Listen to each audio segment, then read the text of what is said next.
إن الحمد لله نحمده ونستعينه ونستهديه ونستغفره ونتوب إليه ونعوذ بالله من شرور أنفسنا ومن سيئات أعمالنا. من يهدي الله فلا مضل له ومن يضلله فلا هادي له، وأشهد أن لا إله إلا الله وحده لا شريك له، وأشهد أن محمدًا عبده ورسوله صلى الله تعالى عليه وسلم. قال الله تعالى في القرآن المجيد بعد أعوذ بالله من الشيطان الرجيم بسم الله الرحمن الرحيم. يا أيها الذين آمنوا اتقوا الله حق تقاته ولا تموتن إلا وأنتم مسلمون. يا أيها الناس اتقوا ربكم الذي خلقكم من نفس واحدة وخلق منها زوجها وبث منهما رجالا كثيرا ونساء واتقوا الله الذي تساءلون به والأرحام إن الله كان عليكم رقيبا. يا أيها الذين آمنوا اتقوا الله وقولوا قولا سديدا يصلح لكم أعمالكم ويغفر لكم ذنوبكم ومن يطع الله ورسوله فقد فاز فوزا عظيما. صدق الله العظيم وبلغ رسوله الكريم ونحن على ذلك لمن الشاهدين الشاكرين والحمد لله رب العالمين. We praise Allah subhanahu wa ta'ala on this glorious day of Al-Jummah, that Allah subhanahu wa ta'ala has given us to come closer to Him and to seek refuge in Him. And we praise Allah subhanahu wa ta'ala for allowing us to see this day in the state of Iman.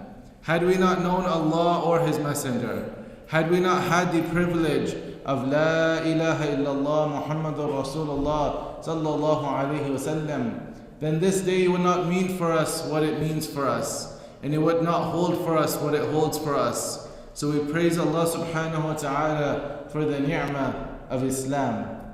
And one of the most blessed gifts that Allah subhanahu wa ta'ala has given us as Muslims, as followers of this faith, is that He has given us the Nabi sallallahu alayhi wasallam as a living example of how to seek that closeness to Allah subhanahu wa ta'ala. And such Allah subhanahu wa ta'ala even mentions that if He wanted, He could have just revealed this Quran on top of a mountain. Or if He wanted, He could have sent angels with this message. But He subhanahu wa ta'ala in His infinite wisdom sent us this message through a human being just like ourselves, so that we have an actual practical example of how to follow this religion as it's preached. And when we begin to talk of the Nabi sallallahu alayhi wasallam, I mean, no amount of khutbahs or lectures is enough to cover what he has left us and taught us. But I want to focus our attention towards one specific moment in our history, and it's sort of what we could call the turning point in Islamic history. See, the life of the Nabi sallallahu alaihi wasallam can be divided into two. You have the first 13 years, which was the Meccan period, where the da'wah was really difficult. The Muslims were under a lot of oppression. There was a lot of difficulties, a lot of struggle that went on.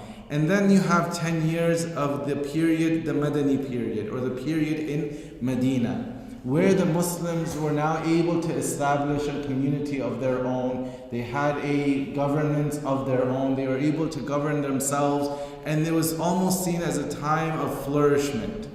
And so at this moment, after the Nabi sallallahu alayhi wasallam has made the hijrah, and the Muslims have had safe passage into Medina, and the Prophet sallallahu alayhi wasallam now stands to address this new community, because you had the people who were already living in Medina, known as the Ansar. You had the Muhajir who were coming there, and maybe there's times that they didn't see eye to eye. It was two different sets of people, two different almost cultures that were now clashing. And on top of that, Medina had a population of Jewish and Christians and other faiths as well. So the Nabi sallallahu alaihi wasallam is now standing to address this diverse, multifaceted community that needs to learn to grow together. And he sallallahu alayhi wasallam gives them 4 basic pieces of advice. And he sallallahu alayhi wasallam begins this crucial pinnacle moment by saying, Afshus salam. His first piece of advice to the people of Medina and to us as an extension is Afshus salam. O people, spread peace among yourselves.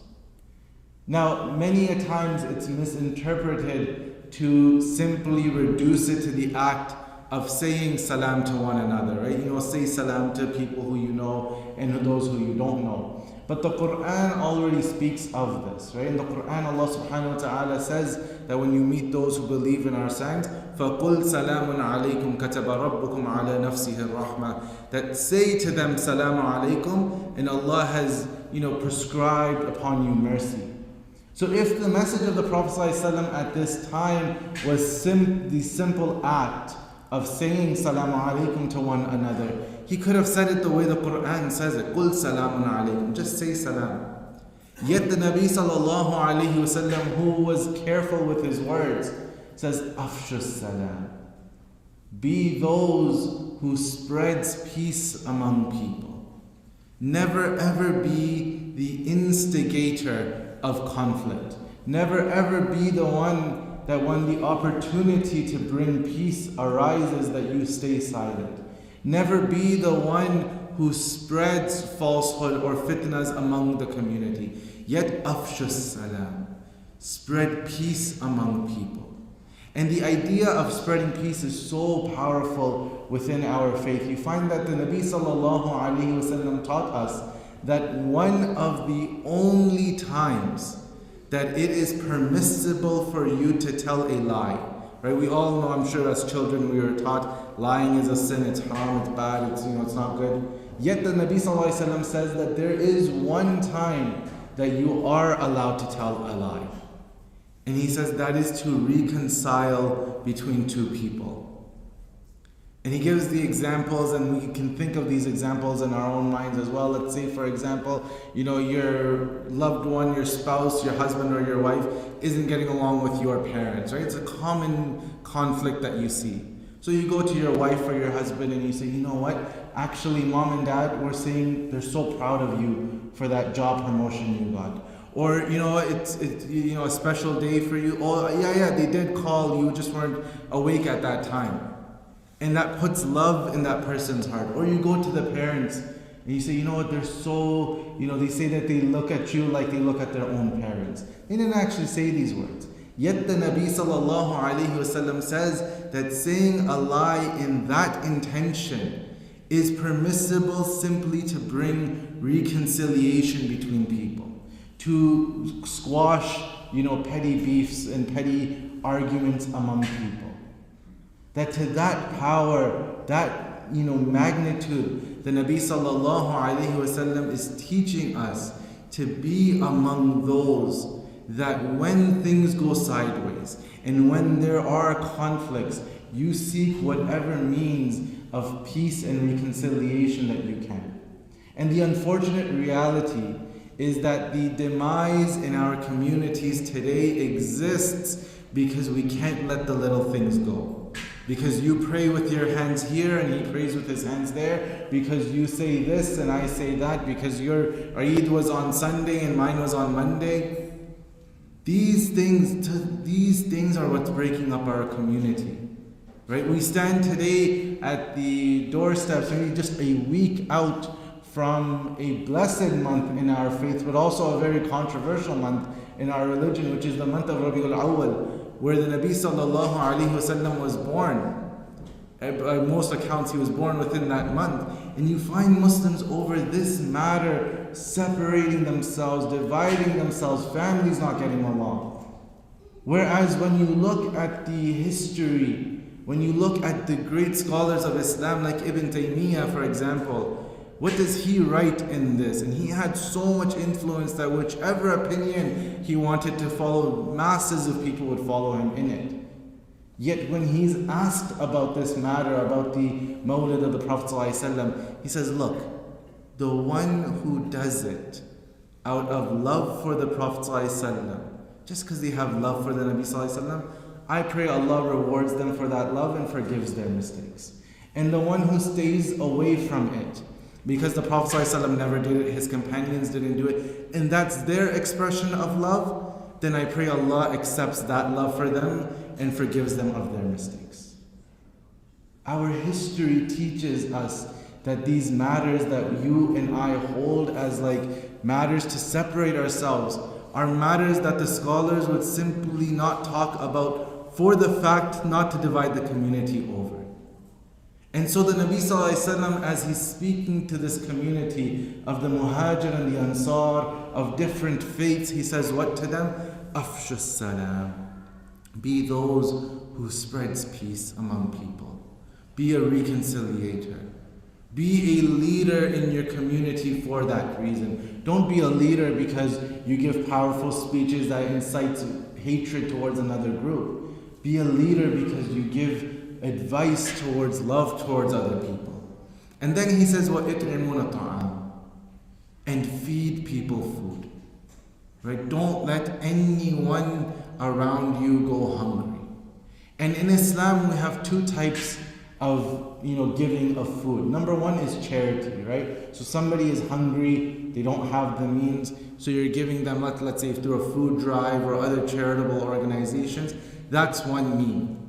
But tying into our first point, another means of feeding, another means of how feeding people is rewarding for us is to feed people out of love, right? Feed people so that their hearts are warmed towards Islam. Feed people so that if there are differences among yourselves, that there's kind of squashed over, over the dinner table, let's say. And you find the Prophet ﷺ lived by this. That when his wives would cook in their kitchen, and the houses then were very small and kind of closely packed, his neighbor was a Jewish person. And the smell of the food would travel into their homes. So he would tell his wives and he would instruct them, make sure you make enough for our neighbor to eat as well. Make sure that if they can smell, in our times, they can smell the barbecue in your backyard into their homes, that you at least go over and say, hey, we're barbecuing, we're cooking. If you would like, please come over. Or we've prepared a plate for you. You go and give that to them. So the Nabi ﷺ says, وَإِطْعِمُونَ طَعَامٍ. Feed people food. When they're hungry, feed them food. And this is beyond matters of faith. Right? Nowhere in our Islam you can scan every single book of hadith and the Quran from cover to cover. You will not find that this act of charity is limited to the Muslims. Zakat is a separate issue. But this act of worship, of feeding people, has never once in our faith been limited to just among Muslims. And the Prophet is a living example of that. That his own neighbor was a Jewish person, and that when they would cook in their home, they would cook enough for their neighbor to eat from that as well. So he says, Afshu salam wa it'imun ta'am. Spread peace and feed people. Be somebody who gives people what they need. Wasilul arham. And this is the difficult one. Those ties of blood relationships you have. Tie them back up. Mend those relationships. Sometimes it's the people that are closest to us that cause us the most pain, right? Yet it's the people that are closest to us that a simple phone call, a text message, a surprise visit, a small gift are those people that will forgive and forget the easiest, just through little acts. And we find our religion for this reason emphasizes it over and over and over again. That those relationships of blood among yourselves, make amends with them. Right? Visit your parents, call your brothers and your sisters, say salam to your aunt, send Eid greetings to people. You don't have to like them. Right? I'm sure we can all think of people, and let's call a spade a spade. We can all think of people in our families that we don't see eye to eye with. Maybe our values don't line up with them. Maybe we don't really want to be around them too much, and that's fine. Islam doesn't say you have to be over at their house every weekend.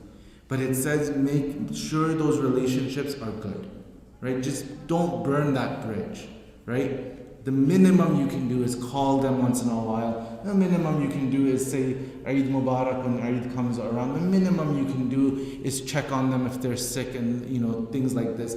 They have rights over us. So the Nabi Sallallahu Alaihi Wasallam says, Wasilul Arham. And up until this point in the hadith, and I'll wrap up with this, what has the Prophet ﷺ talked about? Has he talked about prayer and fasting and all of these things that we think of ibadah? What he's talked about are what we consider these social acts of ibadah.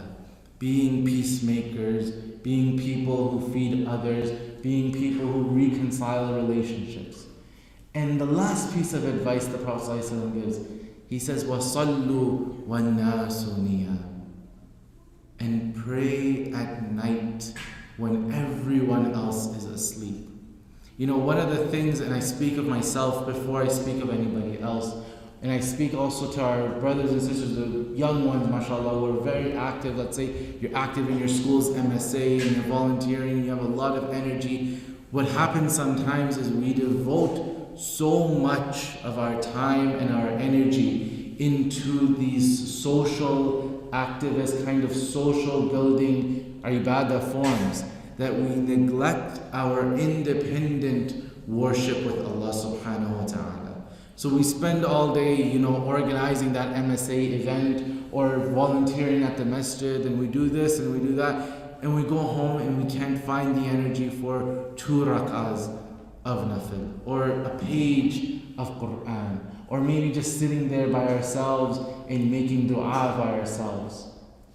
And the scholars would emphasize that you should be a better person behind closed doors than you are in public. Right? And this is a powerful thing to think about. That you should be a better person behind closed doors than what people see you as. And unfortunately, and again, I hold myself to this first and foremost, standing here right now, sometimes we build our image in the light of the public really great, and yet when we look at ourselves on the inside, we're almost ashamed of who we actually are.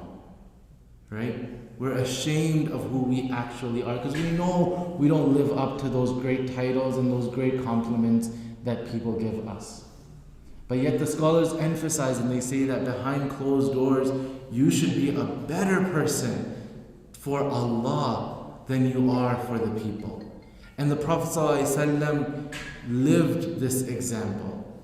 That at this time in his life, when he was the leader of Medina, when he was the general of the most fierce army, the Muslim army, when he was the spiritual leader that people would travel far and wide from to see. His wife Aisha radiallahu anha narrates that he sallallahu alayhi wasallam would stand in prayer for so long that his feet would swell. And she would say, oh Nabi, why do you do this when Allah has already promised you everything and He's forgiven any minor mistakes of your past or the present or the future? And he answered it with a simple sentence. And he says, أَفَلَا أَكُونُ عَبْدًا شَكُورًا. If Allah has given me all of that, and for us Allah has given me a home and a family and jobs, and He's given me income, and He's given me everything I could ask for, أَفَلَا أَكُونُ عَبْدًا شَكُورًا. Then should I not be a grateful servant to Allah subhanahu wa ta'ala? And so the Nabi Sallallahu Alaihi Wasallam concludes this hadith by naming these 4 points. Be somebody who spreads peace in your community. Be somebody who others can rely on when they need something, when they need food or other needs. Be somebody who mends relationships. And be somebody that once you've done all that in your community, that behind closed doors, وَصَلُّوا وَالنَّاسُ نِيَامٌ, you stand and pray in silence and secret to Allah subhanahu wa ta'ala. And then the Prophet ﷺ ends this. He says, if you do all of these things, تَدْخُلُونَ الْجَنَّةَ بِسَلَامٍ, that you will surely enter the gardens of paradise with peace. And I have no trust or reliance in my own words or any promises that I can make you. And I can stand here and talk for hours and tell you great things and all of that. But what I have trust in is the promise of my Prophet ﷺ, that he's making us a promise in this statement. He's saying, do these things. Be a good person behind closed doors with Allah. Keep your ibadah up and be a means of good in your community. تَدْخُلُونَ الْجَنَّةَ بِسَلَامٍ. You will surely, by the promise of the Nabi ﷺ, not my words, but the promise of the Prophet ﷺ, تَدْخُلُونَ الْجَنَّةَ بِسَلَامٍ. You will enter the garden of paradise, not just enter it, but you'll enter it with peace. Pray that Allah subhanahu wa ta'ala, as He gathers us here Jummah after Jummah, that He gathers us together in Jannatul Firdaus. Wa akhiru ta'wana an alhamdulillahi rabbil alameen.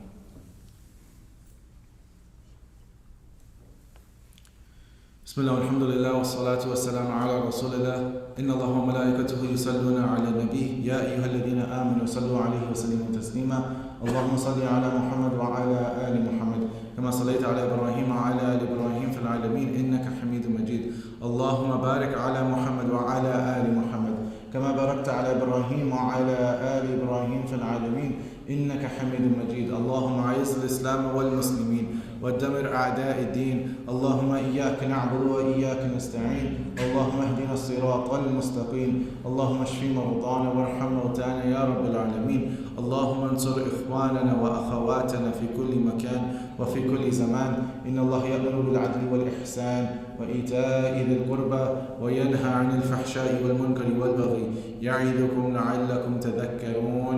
فاذكروني أذكركم واشكروا لي ولا تكفرون.